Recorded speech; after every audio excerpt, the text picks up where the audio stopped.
Pandemiak, temperaturen igoera, suteak, elikagai eskasia, apokalipsia. Munduaren etorkizunarekin kezkatuta egoteko 11 aitzakia daude, eta guk galdera mordoa dauzkagu. Horretarako etorri dira Zulora, Mikel Izurieta, Ane Rodriguez eta Gorka Laurnaga. Nola aldatu behar dira gure gizarteak etorkizunean ere mundu bizigarri bat izan dezagun? Gurea da ardura? Badago egoera hobetzerik errotiko aldaketarik gabe?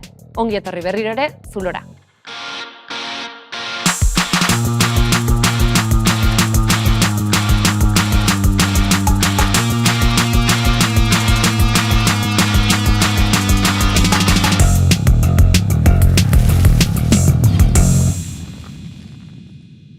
Bai, bueltan gaude.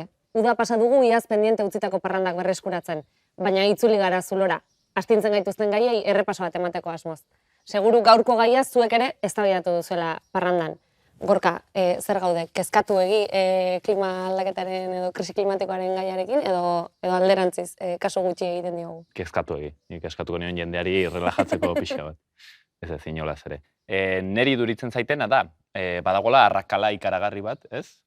Inkestek erraten dute, mundu guztia dago erabat kezkatu aldaketa klimatikoarekin. Uste dut, Espainiar estatuan, populazioaren 80-90 onartzen du aldaketa klimatiko, eta uste du arazo larri bat dela, ez? Jendartean dugen arazo larrienetako bat.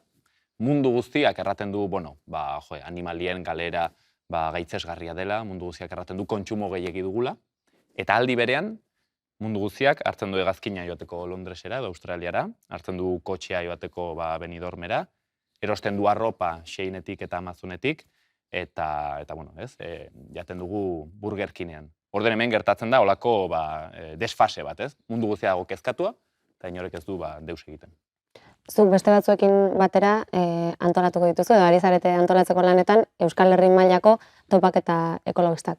Batzuk behintzat ari zarete mugitzen. Bai, egia da. Eta gaizki errandut, zeren errandut inor ez delari deus egiten, eta gezurra da. Gezurra da, zeren batzutan ez dugu baloratzen, jendeari dela egiazki mugitzen, ez? Hemen badu gaur, pixket justo horren ordezkaritza edo representatibidadea, eta egia da, gertatzen dena da, normalitatea, jendearen gehiengoa, hegemonia erraten dena, ez? Oraindik ere da, kontsumista, hazkundearen aldekoa, eta bat ere jasangarria, ez? Baina egia da, jendeari dela mugitzen, eta gu ere ari gara saiatzen zerbait egiten. Zehazki, horre elkartu ginen laguntalde bat, kezka batekin, dela Euskal Herrian ez dagola egitura ekologista, potente eta nazional bat, nahi baduzu, ez? Sindikalgintzan badugu, feminismoan badire eredu handitz, ez? Bertzelako borroketan badago, eta ekologismoan ez. Dago oso parzelatua, oso minoritarioa eta lokala.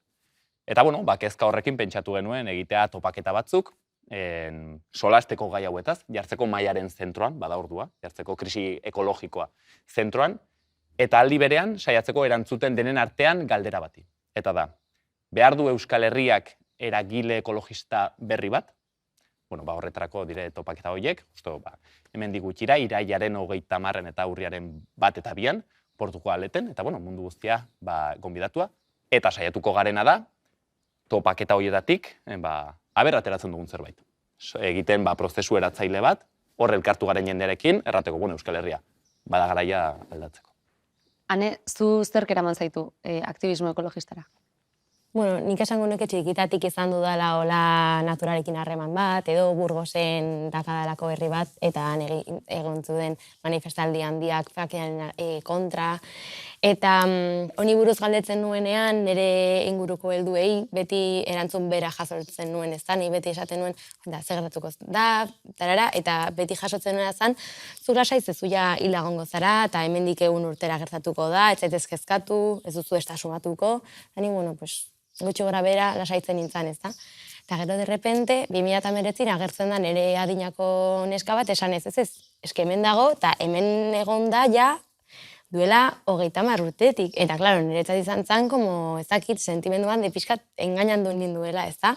Eta, Donosti hasi izan ere ateleriak egiten lehenengo manifestaldia, 2019ko martxoaren 15ean, eta handik ja mugimendua sartu nintzen, eta horren arte.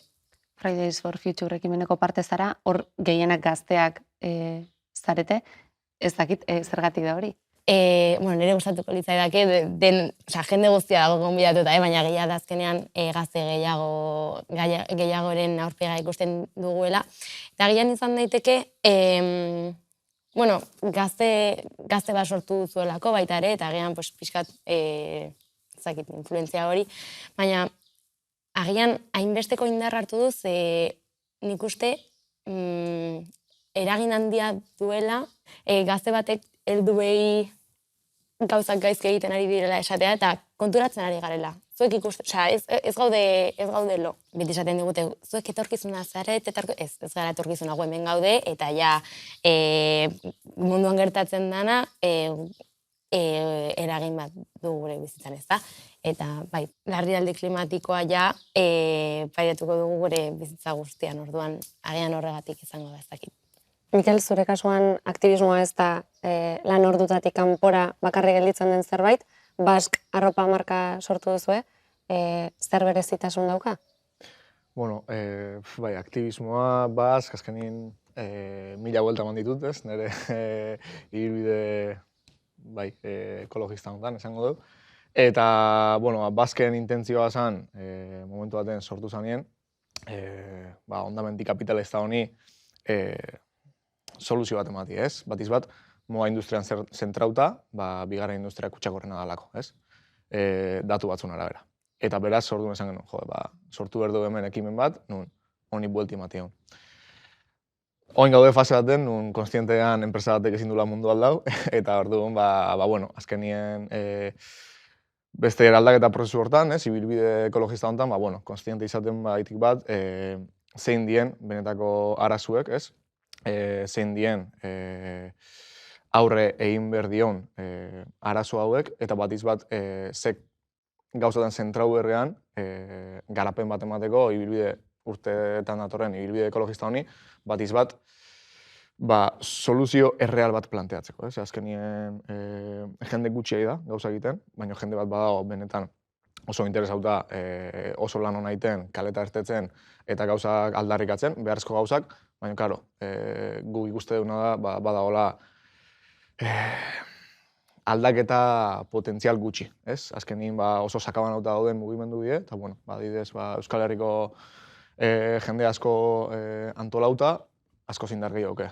Internazionalki antolatzea bagilima ere, indar gehiagokiko dugu. Baina, bueno, azkenin konstienti izan bergea, ekologismoe dela, ez bakarri natura maite dugulako itean zerbait, baizik eta gure bizi baldintzak mantentzeko edo hobetzeko itean zerbait. Eta orduan kontura bergea zein da arazue, oda sistemikoki sortzean arazo bat daola, eta hori nola gailendu berdeun, benetan soluzio bat ematik nahi balin badu. Eta orduan hortxe, azkenin teoria asko irakurtzen, praktikan jartzen saiatzen, eta pixkat ezintasun horretiken, benetan gauzak kuestionatzen eta pixkanaka atzea pauzu egiten, informazio gehiago biltzen, eta hor gabiltz, bai Baskekin moda industrian, eta baita ere beste eragile batzukin, bai politikan eta bai beste 1000 gauzatan. Kokatu gara gaian eta orain lokatzetan sartzea tokatzen da, baina horren aurretik haize pixka sartzen utziko dugu. Ze giro dabil hor kanpoan zulotikat. Portillo, zurea da hitza. Kaixoan eta kuadrilla, hemen gaude berriro zulotikat. Hitza neri da dela esatezue, baina nik kalea galdera kitea bakarrikan nator. Gaurko protagonista. Zaborra. Zuk birziklatzen duzu? Bai. Zenbatean asko edo gutxi? Egunero. Segun, bai. Always ez, baina batzutan bai. Ez. Osea, zu zertzade, apokalipsian alde, hola? Ez, baina ez dut biziklatzen. Ja beste gehituten ni partetik. Uste dut eguneko egun. Batzutan bai, batzutan ez. Nik honek baino gehiago. Bueno, hori izaten du baino, ez ginztu dena, Pilak ze eduki ontzira doaz? Errefuxara edo plastikoa? Eske beste batera botatzen dugu. Dago katxarro bat, aldapa jaizten ez, antigo bizina ez. Aldapa jaizten ez, da hor dago katxarro bat, botatzeko. Pizzan kaja noa botako zenun? Papera, ez? Papera, eta pizzan barruan gehatzean janari horrekin zeingo zenun? Organikoa. Eta banatu dituzu bata bestiak. Jogurra zeitezu, bukatzean garbitu eta sakarrontzira bota edo... Garbitu eta plastikozko zeara bota. Zuzenian bota. Bai, dena jan, Benda bizi. Ondo txupatuta bota. Mingainakin eta ondo pasata. Ez beharrezkoa da birziklatzea krisi klimatikoari aurre egiteko. Nire uste ez beharrezkoa dela. Bai, ikusi berezue gero ja nola birziklatzen dan, gero gauza bakoitza birziklatuta guk pentsatzen duen birziklatu egiten duen momentuen nola birziklatzen dan. Birziklatzea beharrezkoa da aldaketa klimatikoa aurre egiteko edo zerbait gehiago egin behar da. Zerbait egin behar da, nik por ahora ez dut ingo, osea. Gure buruai gehiago eskatu, igual, bai. Nun eroste deun jakin, aragian kontsumoa, bueno, aurrein. Zer berdea gehiago promozionatu, eolikoak, eguzkin plakak eta... Gutaz aparte, beste norbaitek ere zerbait egin dezake? Hombre, karo, lehenengoak, horiek lehenengoak. Hoi bai, eta Goiko guztik. goikoak bai. Adibidez, zeintzun dira. Zu badakizu zein. Nik uste erabaki politikoa dela, batez. Baina egia da, osea, mundua ez daula aldatuko guk pertsonalki zehozeiteagatik, baina bai kultura aldatu dezakegu. Entzun duzue, birziklapena gai arantzatxua da Euskal Herrian, baina batez ere galdera potoloa egiteko aitzakia ematen dit honek. Gure jokabidea aldatzea, gure ohiturak aldatzea bada soluzioaren parte, edo hortik harago joan behar dugu? Nik uste soluzioaren partea dela, ze azkenean masan aktuatzen dugunean eragin bat dago, baina benetazko aldaketa goitik etorri behar da. Bai enpresek, bai administrazioak egin behar du aldaketan diena, gure jokabideak baldintzatuak egiteko, egoteko, azkenean, orain justo birziklateari buruz egiten zenuten. Agian birziklatzea ez da gauza handiena, agian da haragi kontsumoa gutxitzea edo beste akzio mota. Baina nik uste akzio individual egin daiteke akzio handiena da molestatzea. Ze molestatzen dugunean aldaketa sortzen dugu eta gauza kutsakor bat gertatzen baldin badat da hori permititzen delako. Orduan, horren lege aldatzen baldin badugu, ja ez da hori gertatuko. Nik ikuste dena bideo honetan da bi arazo nagusi, ez? Bat terminologia, azkenean guk ez dugu birziklatzen. Guk egite duena, en todo caso, sailkatu.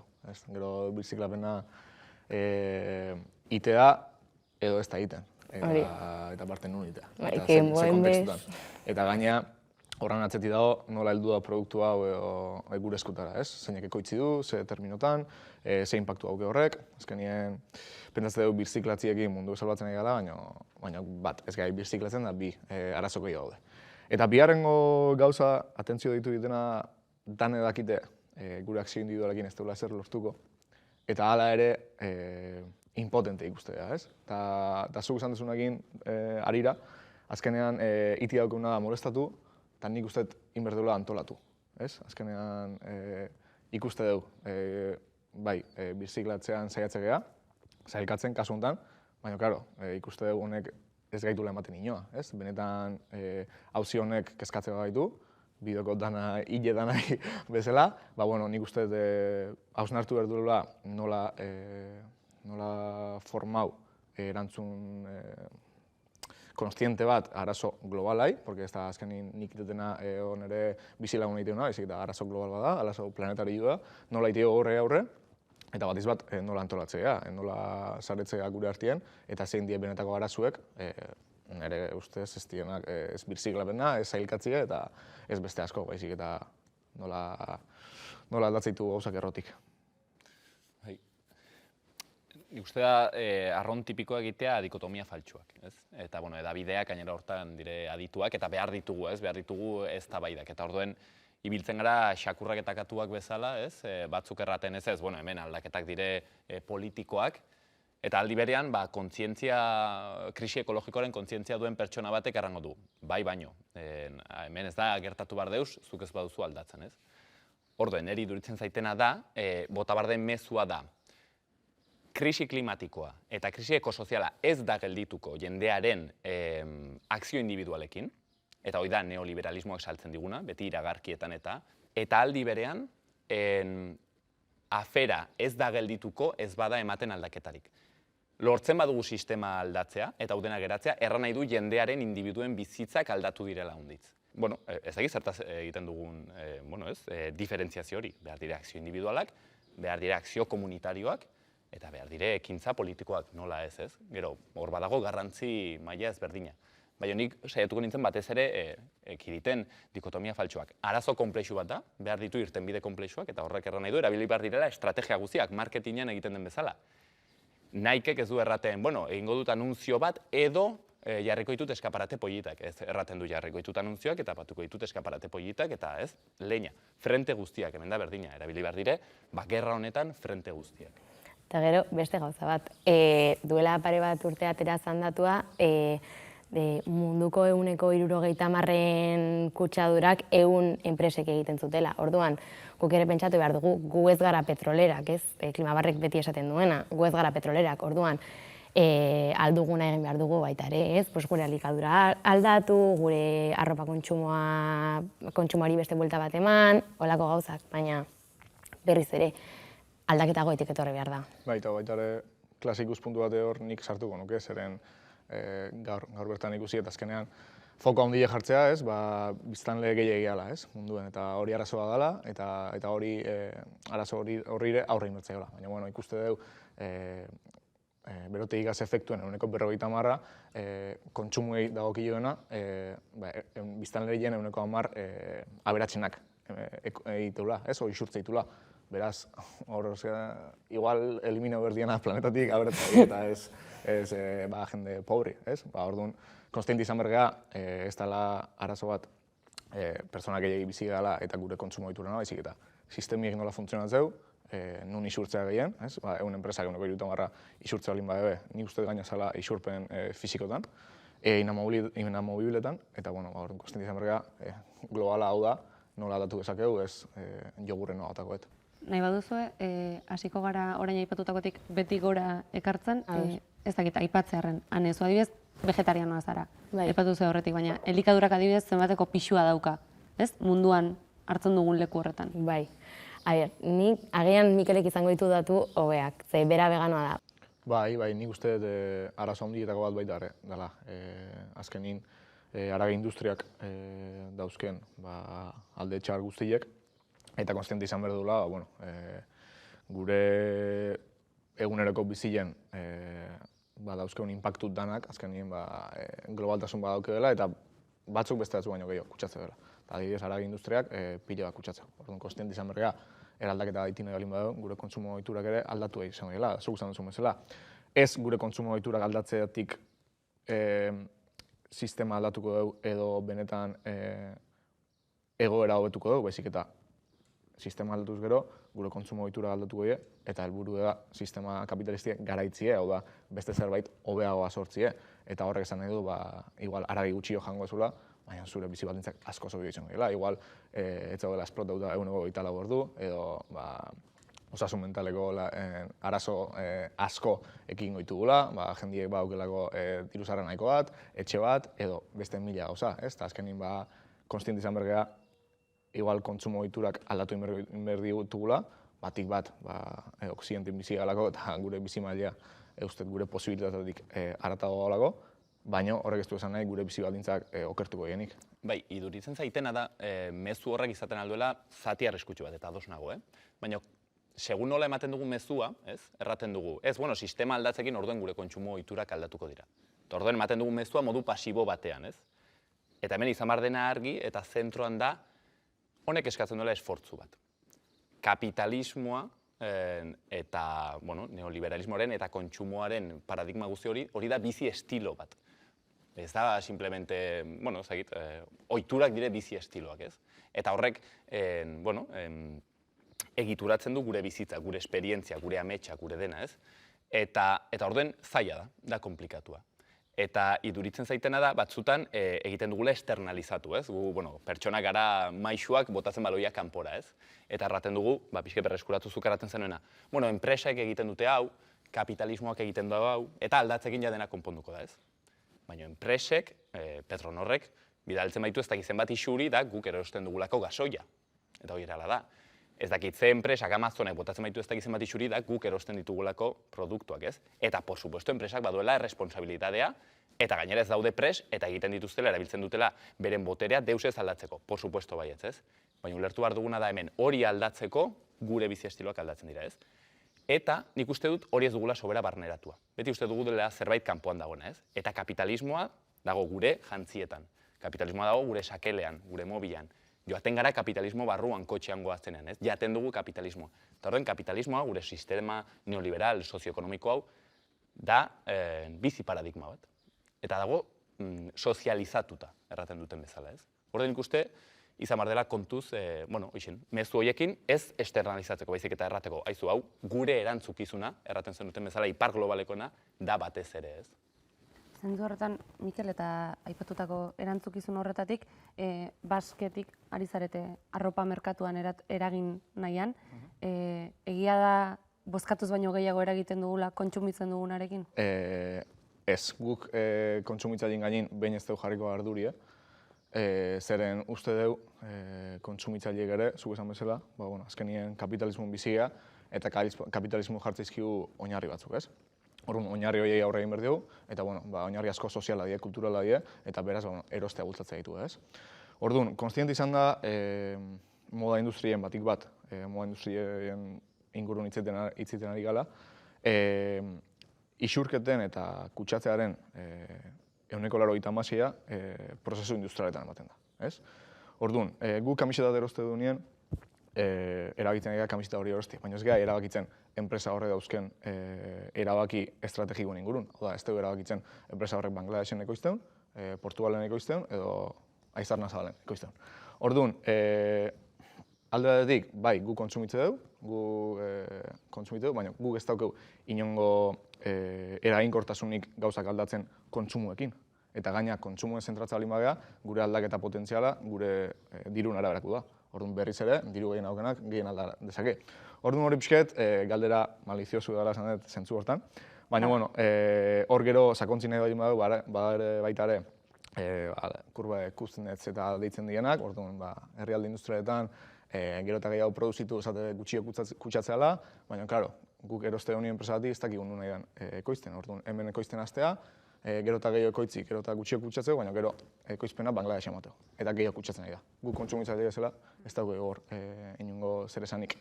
Eta lehenoko galdera erantzuteko, ilustratzen nahi zela, baina, bai, zurekin ados nago, azkenien kontun hartu behar duela, norbeak gauza asko egin behar ditula. Nik esaten nahi nuna birziklatzie eta olako kuestiotan gu nekatzie ez dela bat ere eraginkorra. Azkenin nik esatetena, nik planteatzen dutena da, sistema kapitalista garaitu behar dela, eta hortako baita ere gure kosmobizio alde behar da, ez? Kosmobizio kapitalista batetik beste kosmobizio batera. Nire ustez, erantzun posible bakarra iraultza sozialista da, eta orduan iraultza horretan gure dinamikak aldatuko litzateke. Eta hor egin beharko lana, askoz lan potenteagoa da, birziklatu, ez birziklatu, edo beste mila gauza, esaten ari garen momentuan. Osa, nik esaten duana da, guk lan asko egin behar dugu, baina lan antolatu egin behar dugu, ez? Kalera hartzen begara da, hauzi ekologistei erantzun behar diegu, baina estrategia kompletu baten barruan. Hau da, ez palin badugu sistema kapitalista garaitzen, inoiz ez gara helduko fase bateran, non kapitalak ez duen aginduko gure erabaki individualen gainean. Eta aldi berean, kontuz izan behar da, zeren sozialismoa izan zen produktibista, izan zen hazkundearen sustatzailea eta hondamendi handitzen erantzule, ez? Eta agian sozialismoak ere ekarriko luke aldaketa klimatikoa eta bionizasunaren ikaragarrizko galera, ez? Orduan, nik uste hor, ezagit, badirela sakoneko ez da baidek. Hau hasi da interesgarri jartzen, baina gaiari beste estutu bat ematera dator Leo Bueriberi, behiak eta mingaina zorroztuta dator. Eutsi besalkei badezpa. Klima krisiari ematen zaizkion erantzunak bi kolore dituzte. Batetik berdea, kapitalismo berderena, eta bestetik zuria. Krisi klimatikoaren kausak lotura zuzena dute dinamika kolonialekin. Garatzeko bidean dauden herrialdeak dira batetik herrialde industrializatuen hazkunderako beharrezkoak dien lehen gaien hornitzaileak eta bestetik zaborrontziak. Hazkunde bizkor eta kontrolik gabekorrek katastrofe klimatikoak, desoreka sozioekologikoak eta migrazioak dakartza berekin. Argi ikus dezakegu ekologismoaren diskursoa zurituta dagoela. Europa oso da, asko reziklatzen du, green capital, ez dakiz zer, zero kutsadura, zero zaborra, claro, hegoaldeko herrialdetan uzten duzuelako. Kapitalismo suntsitzaileak kolonialismoan du oinarria. Eta horri aurre egin nahi badio, ekologismoak antikolonialista izan beharko du. Horren ondorioak onartzeko prest gaude? Hortxe beste adar bat, eztabaidarako. Nahiko hartzen dugu kontuan Europa eta Ameriketako estatu batuetatik kanporako egoera gaia hitz egiten ari garenean?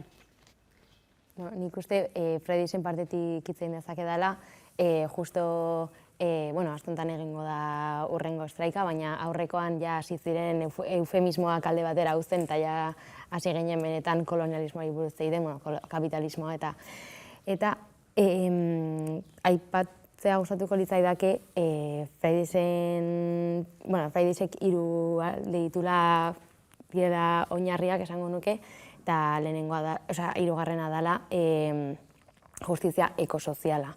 Ze aipatu duen bezala, larrialdi klimatikoa lekuaren arabera oso desberdin pairatzen da, eta horri ere arreta eman behar diogu. Bai, eta gainera lehen esan dudanarekin bat, azkenean guk Bangladesen lana egiten hasi ginen, lana esan ekoizten, baizik eta ikusten, zertzen zegoena, eta hango hondamendi klimatikoa bildugarria zen, azkenean jendea zabor artean bizi da, eta gu ez gara konstiente horretaz, azkenean laranja koloreko ibaia ikusten dituzu, bertako jendeak eraten duen ura horti dator, hori azkenean akuiferetara doa, eta segurako kalteak eragiten ditu gizartean, bertako gizartean momentu konkretu honetan, eta etorkizunerako zer esanik ez. Beraz, nik uste dut arazo handi bat dela Oksidenteko estatu daukaten impunitatea zabor guztia ara bidaltzeko, ez? Hau da, enpresen produktibitate guztia ara hankokatzeko, eta baita hemen dagoen zaborra, birziklatzen ez den oro hori, herrialdea egitara bidaltzeko. Izate solasten da, errefuxiatu klimatiko ez. Kalkulatzen da 2050erako izaten aldirera 216 milioi errefuxiatu klimatiko ez, edo gehiago, nordaki ez. Eta, aurten adiez, Melian hildiren persona horiek, da justo izeberg horren punta ez.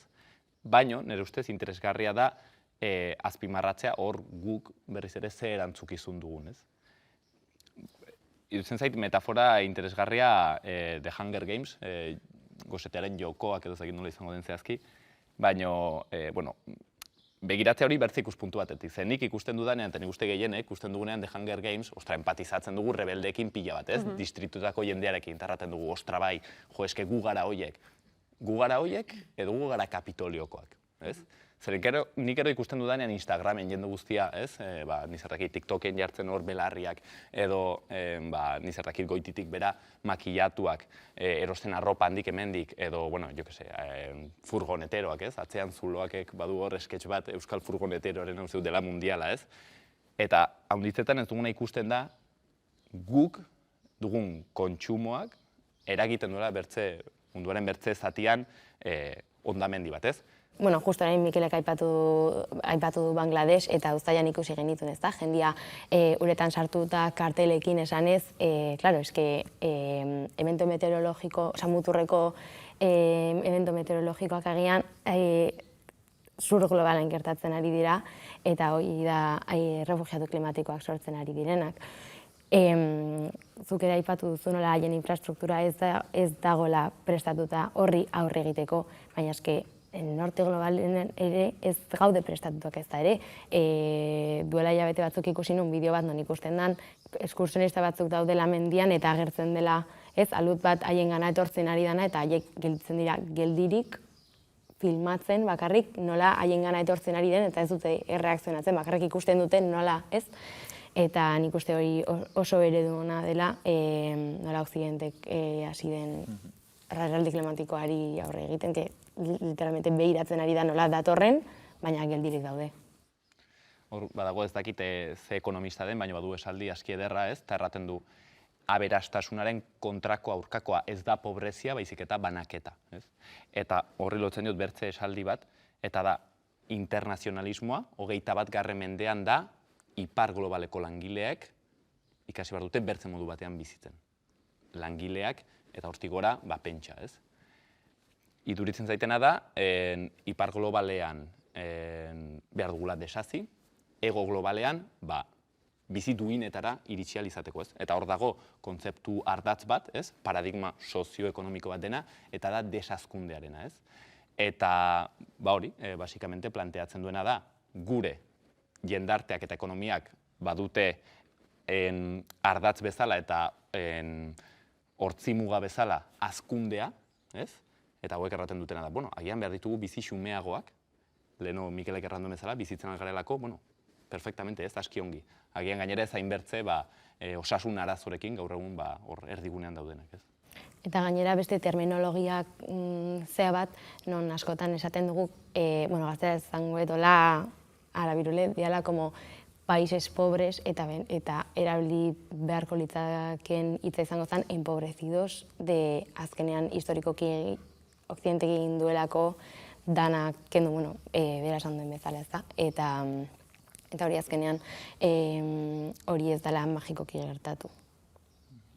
Bai, eta azkenean baita ere, nik uste gure kosmobizio kapitalista horren barruan ere sartzen dela garapena ulertzen dugu, edifizioak egin behar dira, smartwatch berri bat behar dut, e-robot bat behar dut, gure beharrak ez dira horiek.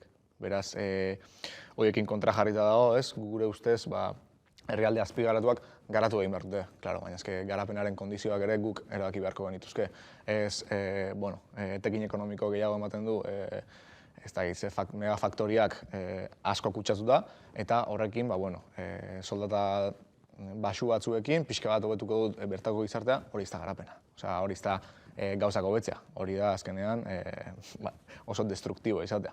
Eta orduan nik uste konstiente izan behar garela, historikoki ipar globalak bai izan ditu dela sekulako astakeriak. Guk adibidez moda industrian berriz ere sartu ezkero, Bangladesen esportazioan uneko 82 ehungintza industrian egiten da. Eta etzen izan egun batetik bestera gertatuko gauza bat, baizik eta prozesu historiko bat da, non azkenean Erresuma Batuak kotoi beharra zeukan, Estatu Batuetan gerra zibila gertatzen ari zen, esportazioak itxiti zituzten unionistak, eta beraz kotoirik geratu zen. Bere biztanlerian ehuneko 25 kotoi industrian egiten zuen lan, eta bere soldatak kotoi industriat zituzten. Beraz, sekulako revuelta gertatu ziren. Zer egin zuen? Gobernu kolonialen bitartez, Indiako nekazari lurrak kendu, eta esan, o kotoia landatzen duzue, edo agur zuen bizitzak. Eta azkenean nik uste dut horregatik hausnartu behar dugula, ze papel daukagun batiz bat gure herrialdeak, eta nola egin frente horri, beraien bizi baldintzak hobetzeko, gureak hobetzeko, eta denok azkenean gure beharrei begiratzeko, eta ez garapen ekonomiko bati. Beste tentxiki bat egingo dugu, beste lagun bati, lagun edo paso emateko, badugu lagun bat beti esaten duena, zulorara ekartzen dugun jendea oso epela dela, oso politikoki zuzena, eta ez garela ausartzen bera moduko jendea ekartzera. Bera ez da ausartu etortzera, baina audioa bidali dugu, orduan jarri egingo dizuet. A ber, zer dio. A ber, aupa denoi. Aupa ekipo, esan beharko da, ez? Aupa ekipo, hola hitz egite zuen gaztekoain, ez? Aupa ekipo! Bueno, gauza asko zaitu zuen, nik esan nuke zerbait interesgarria, bakizu? Behingo batik. Nik, flipatzea delako, nik, oso harrigarria edezain nahi, krisi klimatikoa hitz egiten hasitakoan jendeak hartzeu postura egozentriko hori, bakizu? Jendean preokupazioa da, jendeak esaten du, kontuz krisi klimatikoarekin, ze haber ze gertatuko zaigun, haber ze gertatuko dan gizakiokin. Ez date konturatu behinekan, zaborrutxa gehala. Krisi klimatikoa datorrela, etor da dila. Eta guazen denok pikutara eta listo. Nien apokalipsiaren alde, eta punto. Ni. Jazta. Bukatu da mundua. Ekipo! Nork erantzun nahi dio? A ver, ez que egia esan, apokalipsia egun batean gertatuko balitz, pues esango nuke, venga, ega enteratuko, ez da, izango da hola, eta jazta, baina eskezea da, larrialdi klimatikoaren pairaketa dela agonikoa, hori da gauza. Nola dago meme bat esaten duela, hau da gure bizitzako uda beroena, eta gero beste batek esaten duen, ja, baina la más fría del resto de tu vida. Orduan, berak planteatzen duena, ez da hola izango, eski izango da oso agonizantea. Bai, esan du politikamente korrektua garela, baina nik uste dut esan duena basakeri bat dela. Azkenean, katxondoa ondo dago, baina nik uste dut auzi benetan garrantzitsua dela. Azkenean, lehen komentatzen egon gara, azkenean jendeari komunikatu behartzena da, era apelatibo batean, non jendea benetan ez duen ikusten Tolstoia bezala krisi klimatikoa, baina benetan sekulako larrialdi baten sartzen ari gara. Eta ez krisi klimatikoa englobatzen duen auzi ekologistan bakarri, baizik eta orain datorren krisi energetikoa ere sekulakoa izango da. Beraz, politikamente korrektoa ez izatearen basakeri bat da, esaten ari dena. Ez? Eta orduan guk hartu behar duguna da autua, non esaten dugun, datorrena oso latza izango da, beraz nola egin diezagokegu aurre, eta ez leheno pertsona horrek esaten zuen bezala, ez bidoan, niri ez zaita axola. Bai, axola zaizu, zeren zure bizi baldintza gaude jokoan, zure bizi baldintzak eta zure inguruko guztienak. Eta azkenean, guztio hartu behar duen autu bada, datorren etorkizuna beltza da, eta etorkizun beltza honi irten bilatu behar diogu. Badago hor korronte bat, seme-alabak izatearen aurka dagoena, horri irtenbide bat edo emateko, ez zer iritzi duzuen horri buruz edo nola ikusten duzuen? Ez dakit gorkak hitz egin nahi duen, baina nahi horrekin gertatzen zaidana da, hori dela pixkat ekofascismoa, esan ezen plan da erru guztia pertsonali bidaltzen duena, baina aldi berean nahi pertsonalki gertatzen zaidana da, ez dela jende gehiago ekarri nahi dudala, hau, txikitzeko baizik eta ja injustua iruditzen zaidala jende gehiago sartzea hau pairatzeko. Baina hori da agian nire gauza. Erratute datu batzuk nahi zoroitzen zehazkin nola den, baina estatu batuar baten bizi estiloa da 30 somaliarrena modukoa, ez? Gutxi gora bera. Orden, haunditz gara edo ipar globalekoek haunditz konsumitzen dugu. Eta hori erranta ere, munduko tarta mugatua bada, baldin bada, zenbat eta gehiago izan, orduan eta zailago partekatzea. Bai, nik pentsatzen dut gehiagik garela munduan, ez gara bakarrik gizakiak gainera, orduan ekosistemak, bioaniztasuna eta gizakiak hobe egoteko seguraski erraixagoa da gutxiago baldin bagara. Horrek ez du erran nahi izan bartzarenik ekofascista bat, edo neurri autoritarioak jarri behar dituzunik. Badire proposamenak, jaiotza tasa jaisteko, hain zuzen ere adibidez emakumei eskubideak emanez eta haien bizi baldintzak hobetuz, ez? Denen dago hobe seguraski gutxiago baldin bagara. Eta orduan, posible da etorkizun hobeekin amestea, badago utopia posiblerik? Dago gauza bat nik uste momentu honetan distopia zinguratutaz gaudela, eta nik uste distopiak ez gaituztela laguntzen, zeren Don't Look Up hartuta ez, filma. Oso film hona da, harretan dia ateratzen du, baina azkenean gertatzen dena distopiekin da paralizatzen gaituztela. Ze asumitzen duzula hori gertatuko dala. Eta orduan esate duzu, lehen esaten duguna, bideoa, gertatuko zaigu, hemen geldituko naiz gertatzeko ez, berak ere esan duena. Apokalipsia etorriko da, gainera etortzea. Orduan, nik uste bide bat behar dugula, eta bide hori lortzeko utopia bat behar dugun. Eraitak beti esaten du, mira donde vas, oirás donde miras. Orduan, utopia ezinezkoa da, bai, baina direkzio bat behar dugu. Ni uste dut ametsak beharrezkoa ditugula, bestela beti erortzen garelako negatibismoan, eta nik uste dut derrota potentea izan dela ustea ezin dugula gizarte hobeago batean bizi. Baizik eta derrigorrez okerrago batera biratuta gaudela, ez?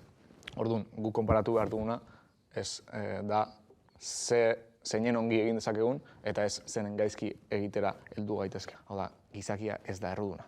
Gizakia homo sapiensak 200.000 urte daramatza planetan. Eta azkenean hondamendi hau azkenengo 100-200 urteetan gertatzen ari da, como mucho. Azken 30 urteetan, aurreko 189.970 urteetan, baina gehiago kutsatu da. Beraz, gizakia ez da hauzia. Hauzia da nola gauden antolatutak gure artean. Eta posible da beste antolaketa modu bat sortzea. Nire ustez, ametsak eta etorkizuna zentzu horretan joan behar dute, ez? Azkenean, badaude historian prozesuak nun gauzak eraldatzea lortu duten, bai, gauzak gaizki egin dira, bueno, ikasi ditzagun gauza horietatik, baina oso ondo ere, bai. Biblian utopia zen sagarrondo bat. Paraisua zen sagarrondo bat, ez? Akaso utopia, ez dire urrezko txorrotak, baizik eta da lagunekin atxalde bat errekan pasatzea, ez? Agian utopia edo paradisua ikusten dugu egunero eta ez gara konturatzen, ez? Hoi erranta, iduritzen zait, solasten garela onditzetan abstraktu egin, ez? Eta lehen erran duguna, mundu guztia dago larritua, inorek ez du ezer egiten. Proposatzen ditugunean neurriak, orduan jendeak erraten du, joño, ni agian ez nago pres, ez? Orduan orai, proposatu nahi nituen neurri batzuk, ez? Individualak eta estrukturalak. Individualak mugikortasunean adibidez. Saldu zure kotxea. Eta hartu bizikleta bat. Estrukturalak mugikortasunean izan daitezke, hegaldi motzak debekatu. Eta horrek erran nahi du, igual ezin gara joan asteburu bat Londresera eta buelta. Elikaduran, aipatu duguna, ez dut gehiagi sakonduko, baina haragiaren kontsumoa jaitsi behar da, ez? Ekotarianismoa izaten alda, filosofia interesgarri bat. Eta, estrukturala agian erran nahi du, iragarkiak mugatzea. Agian ezin dituzu jarri hamburguesen iragarkiak telebistan, ez? Zeren horrek gero sortzen digu behar guzi horiek, ez? Eta bertzen neurri bat, ez duguna solasten da lana bera. Egin barko gara nekazari. EAen, nekazariak dire 1%. Aldaketak klimatikorik gabeko eta energia krisirik gabeko mundu batean, nekazariak ezin dira izan 1%. Horrek erran nahi du, gutako handitz, irakasleak, reporteroak, ez dakit, ez? 1000 ofiziotan ibiltzen garenak, egin beharko gara nekazari. Eta itzuli beharko gara landa eremura, ez? Eta, hori sustatzen alda, neurriekin 1000 modutan, ez? Adibidez, agian, debekatu behar da hirietan eraikitzea etxe gehiago, ez? Honek ekartzen ditu eraldaketa ikaragarrizkoak. Agian, saltzen baditugu gure kotxeak, horrek erran nahi du, agian, Iruñeko Volkswagen itxi behar dela. Eta horre egiten dute lana 5.000 langilek, eta inguruan 30.000 langilek. Zer egiten dugu hoiekin, ez? Karo, dire gauza oso potenteak eta ez gaude pres. Orduen beharrezkoa da, konturatzea ze larria den, zeren gero, beharko ditugu egin sakrifizioak, ez? Eta ere bizitzen algara aski ongi. Nahi baduzu, azken mezutxo bat eskatuko dizuet, zuek erabaki apokaliptikoa edo esperantzazkoa, eta honekin itxiko dugu. Nik benetan krisi klimatikoaren auzia interesatzen bazaio norbaiti, nik uste dut azken irakurri dudan liburua komentatu nuke, Petrokalipsis, Antonio Turielena.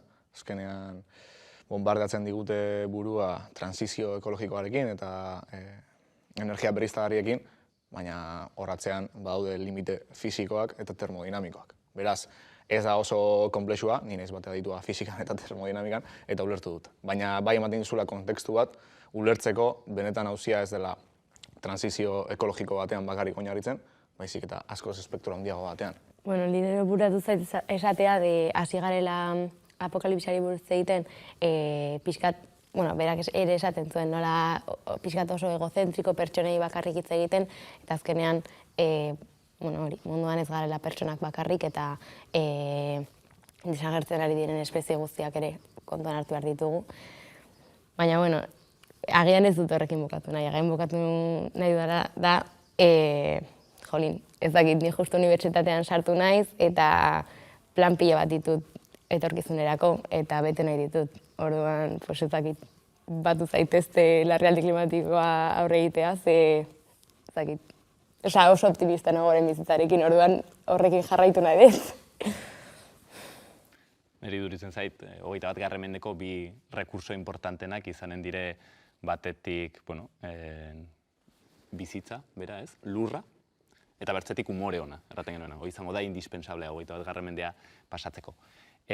Akitzen dut mezu batekin, eta da, adibidez guk antolatu ditugun topaketak dire azken krisia gure garaia izena dute, ez? Eta orden honek ekartzen du alako dikotomia bat, onartu behar dugu dolu bat, hau da, badatorren 21. mendean da gogorra, eta da tristea, eta bertzen mezu bat ez esperantzazkoa, baizik eta ekintzazkoa, ez? Zeren hau nitzetan pentsatzen dugu, alako dramaren aurrean, ez? Bagoaz 2,7 graduko mundu batera, edo laukora, nor daki, ez? Zergatik, man nere denbora honetan, eta zergatik ez hartu kotxea, eta, ondartzara disfrutatzera geratzen zaizkidan minutuak, ez? ematen aldira arrazoia onditz, emango ditut bi bakarrik. Batetik, kontua ez delako txuria edo beltza, gu beti pentsatzen dugola, da, eskezin bada, geratu hau, orduan ez du merezi deus egitea. Bueno, hemen ez da hola. Hemen igotzetik uzten den zentigradu bakoitza dire salbatzen diren biziak. Salbatzen duzun erreka bakoitza edo oian bakoitza dire salbatzen diren biziak. Orduen inoiz ez da egon borroka bat, non hainbertzen merezi duen borrokatzeak. Zuk usten baduzu kotxea erabiltzetik, akaso ari zara zuzenean bizitzak salbatzen. Orduen hori da ikarragarria. Inoiz ez da izan hain erresa ongi egitea, ez? Eta gero iduritzen zait, bizi proiektu bat ederra. Erratea, bagoaz mundu batera non bizi gutxiago egongo den, saiatu naitezen nik, bizia haunditzen, bizi gehiago sortzen, ez? Beno, nahiko ondorio atera dituzue gaurkoz, eskerrik asko hiruoi. Espero dugu hemengo oihartzunen bat iritsi dela zuen satortzuloetara, eta bitartean pentsatzen jarraitu dezakezue. 2 aste barru itzuliko gara, eta Twitterren, Instagramen eta YouTubeen aurkitu gaitzakezue bestela. Zaindu!